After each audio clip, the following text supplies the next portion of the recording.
rising of the sun, a new dawn beckons, giving everyone hope for a better tomorrow. One Money Remit brings convenience to your doorstep, connecting the hustlers, providers, long-distance carriers, and loved ones from one part of the city to the most remote parts across Zimbabwe, connecting people and bridging the divide through technology.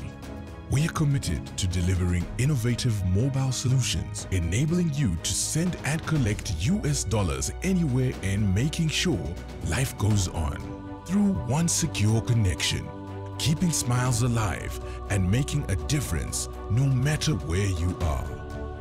With One Money, it's one time.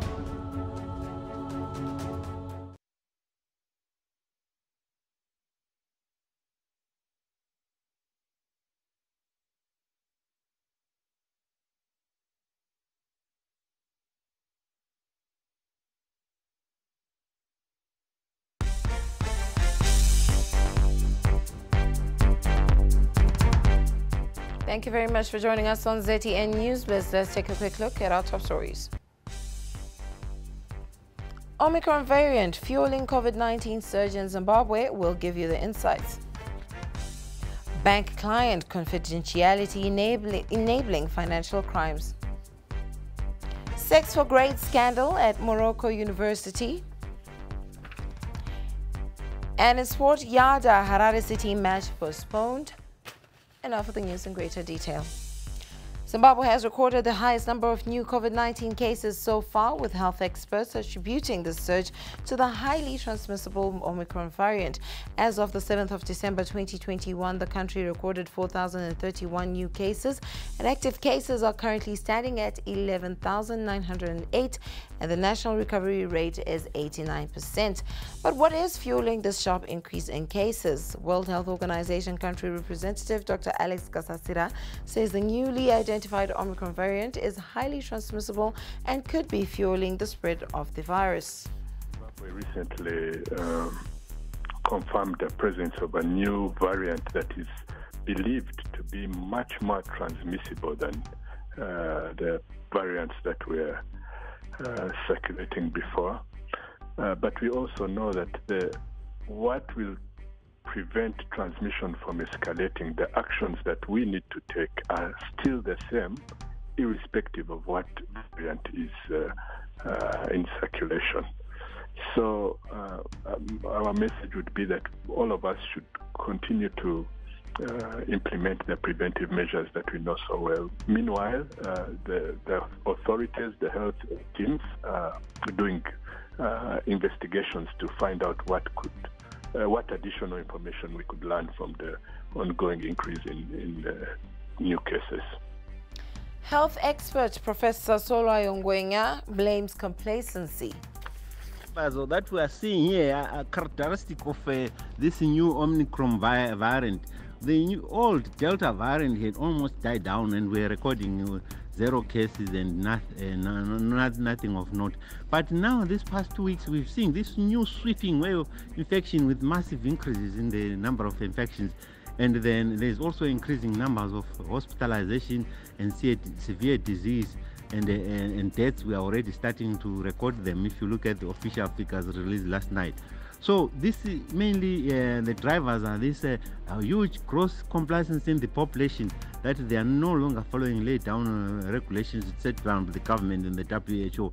So once we have this gross human complacency and human-to-human contact, it's lighting a fire. That's why we are seeing these massive increases in the figures. In the same light, the government of Zimbabwe says it will be adopting additional measures to encourage people to get vaccinated.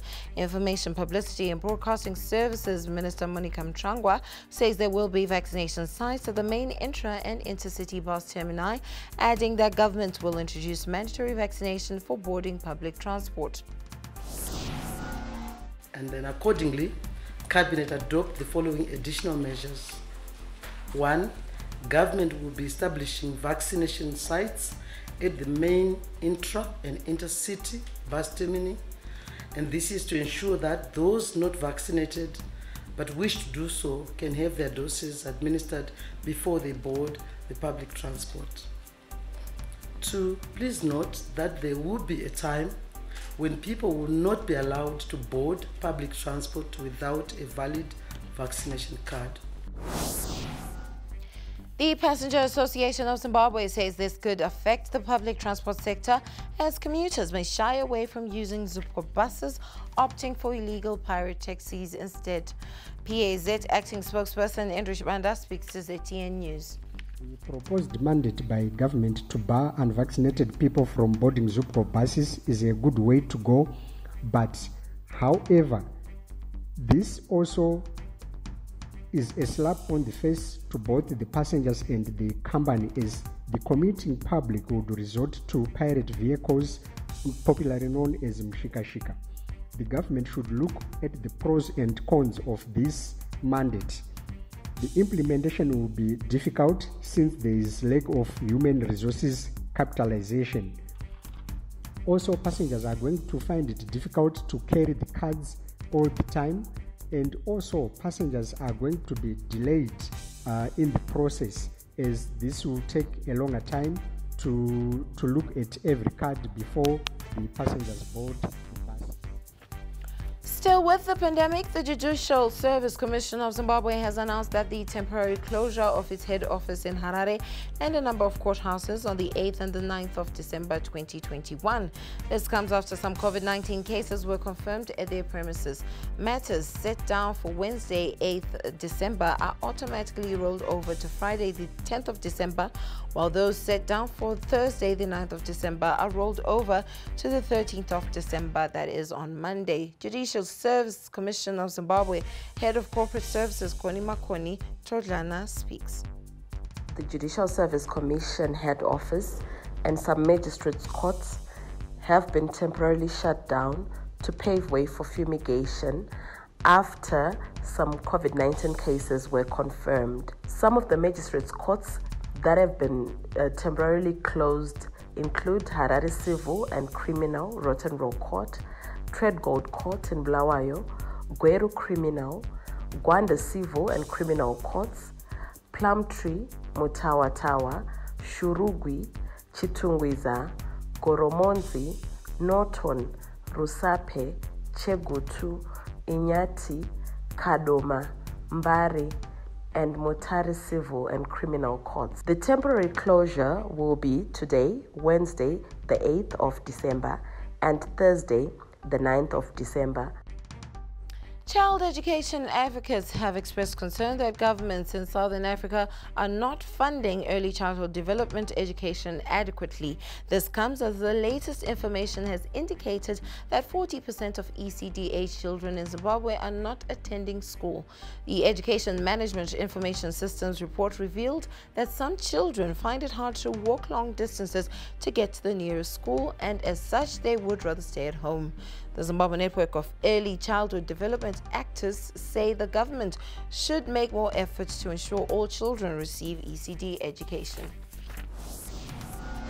And this is why we are coming in to say governments should rally together and have a policy framework at SADC level, which unfortunately is not there. And it's not even spoken to in the education and training protocol. And we are saying to governments, can you put this on the agenda for your Council of Ministers and heads of governments at SADC level, so that this is well prioritized and be funded well in terms of finances, in terms of teachers, and in terms of leadership within the ministries. Zimbabwe's Primary and Secondary Education Ministry says it is aware of the shortcomings in the early childhood development education sector and is working towards rectifying them.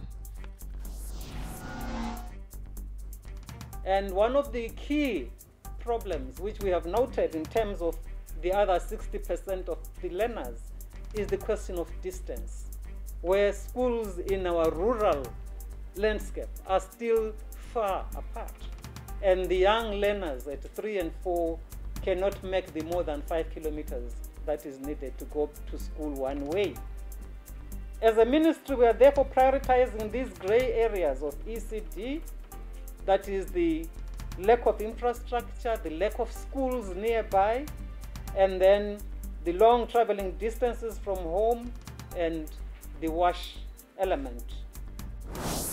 Bank client confidentiality policies are impeding the fight against financial crimes such as money laundering. The Zimbabwe Anti-Corruption Commission says a total of 10,390 suspicious bank transactions were recorded locally from 2017 to 2021, but investigations often hit a brick wall as banks fail to provide adequate information needed by law enforcement agents. ZAC spokesperson Commissioner John Makamure says the operation of cartels is also exacerbating the situation. We are facing impediments whereby, for example, banks will not release information because of bank client confidentiality issues.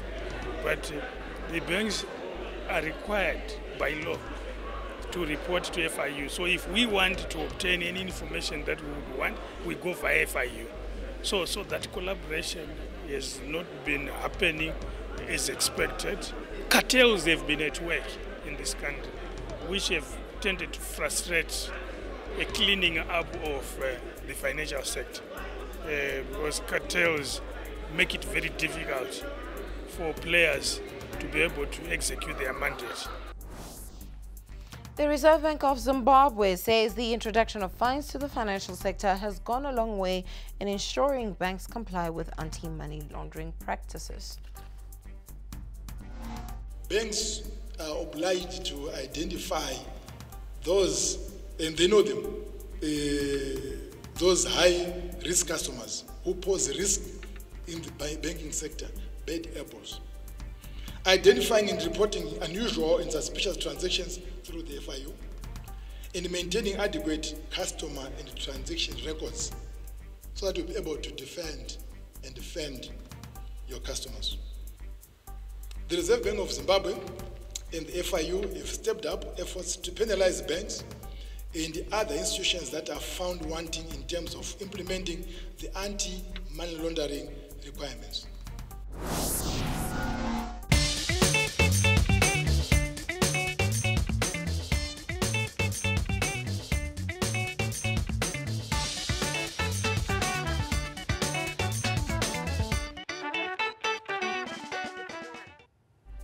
It has been hot and humid in northern parts of Zimbabwe with showers in the southern part of the country. What is in store for the rest of the week? Meteorological Services Department Chief Forecaster James Ngoma is on standby. It's been rather sunny and hot over Harare Metropolitan and all Mashonaland provinces, but for cooler and wetter conditions, we've had a bit of thundery showers over the Midlands, Matabeleland North, Matabeleland South, Bulawayo Metropolitan, Masvingo Province, as well as Manicaland. Some of the falls from yesterday include about 38 millimeters over Kwekwe area. Sushabani also recording about 10 millimeters, 15 into Kokwe, as some of the rainfalls that fell over much of these areas. And we're still expecting these rainfalls to persist over Matabeleland North, Matabeleland South, Bulawayo Metropolitan, Masvingo, as well as parts of Manicaland. This is because of moisture that is drifting in from the west as well as from the southeast. And for Harare Metropolitan, we're expecting only showers towards mid-month. So for the rest of these days, it should be mostly sunny and hot over Harare Metropolitan and Mashonaland provinces. That's all for our weather forecast. It's back to the news desk.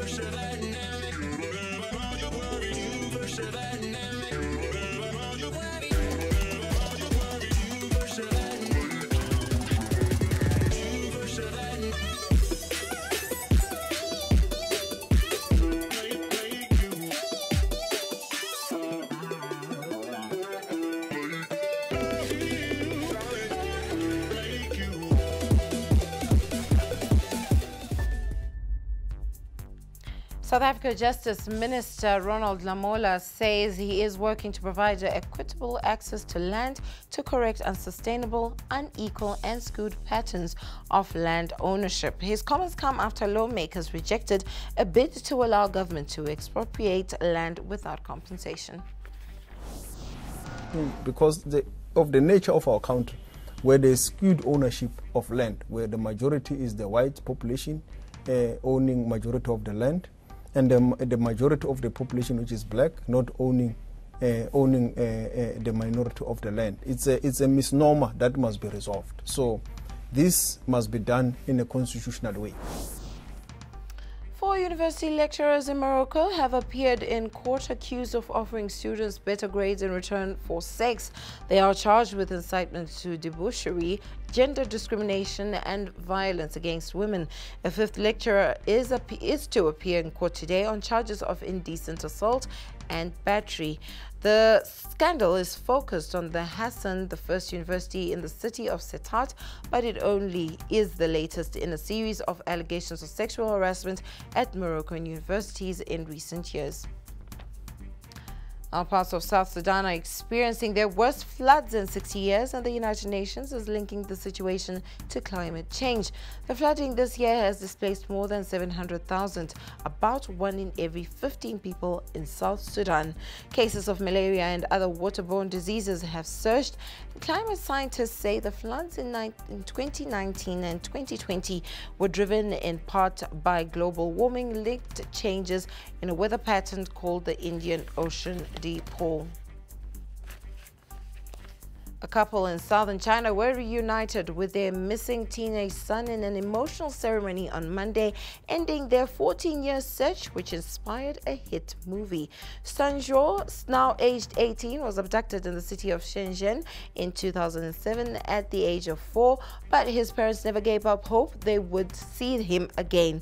His father, Sun Haiyang, and mother, Peng Xiying, told properties to fund their search and offered a reward of up to 31,000 United States dollars for information on his whereabouts over the year. Sun Haiyang said he had traveled to nearly every region of China to look for his son.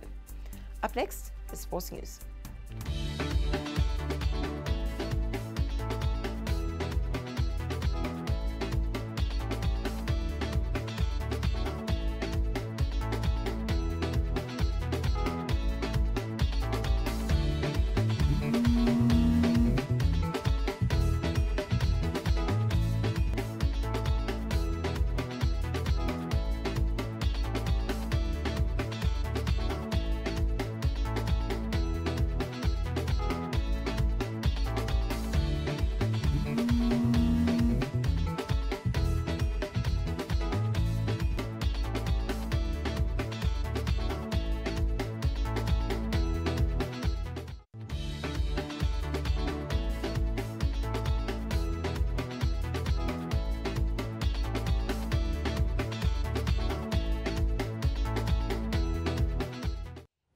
We'll start off with local football, where the scheduled premiership match between Harare City and Yada that was supposed to be played at the National Sports Stadium this afternoon has been shelved due to COVID-19 cases in both camps. ZTN Stadius Mangipo is following these developments.